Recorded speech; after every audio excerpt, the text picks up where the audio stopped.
নমস্কার বন্ধুরা, welcome to my YouTube channel Sagnik Debnath review. খাদানের টিজার কিন্তু ড্রপ করা হয়ে গেল ইউটিউব চ্যানেলে একটু আগে। একটা জিনিস বলতে চাই, এটা থেকে কেজিএফ ভাইবস কিন্তু আমি পাচ্ছি, কারণ কি সেই ডার্ক থিম, সেই যে কালার গ্রেডিং ব্যাপারটা, মানে পুরোটাই ওখানে। তারপরে এখানে পুরো কোল মাইন নিয়ে দেখাবে, ঠিক আছে। তা এবার তার সঙ্গে কিছুটা একটু ডিফারেন্ট আছে, শুধু ওইখান থেকে থিমটা জাস্ট একটু রেখেছে। এখানে দুজন বন্ধু দেখাবে, যিশু একটা আর দেব একটা।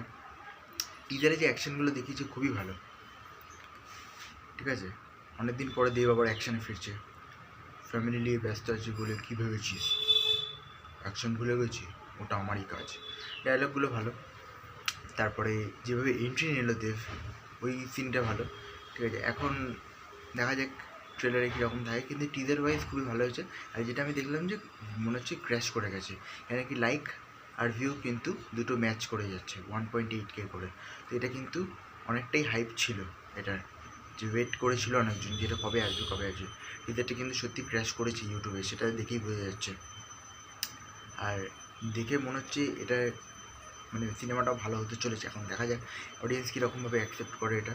আর এর টেক্কা কিন্তু আমি শুনেছিলাম পুজোতে আসবে, তার আগে কিন্তু এই সিনেমাটার টিজার চলে এলো। মানে এটা কিন্তু বিশাল বড় মুভি, তো প্রমোশনও সেইভাবেই শুরু হয়ে গেল। আর এটা শুনছি যে টিজার নাকি ওয়ান, এরপরে আরেকটা টিজার আসবে। দেখা যাক কী আছে। তারিখের মতো এ পর্যন্তই, আবার দেখা হয় পরবর্তীতে। তখন ভালো থাকুন, সুস্থ থাকুন, থ্যাংক ইউ।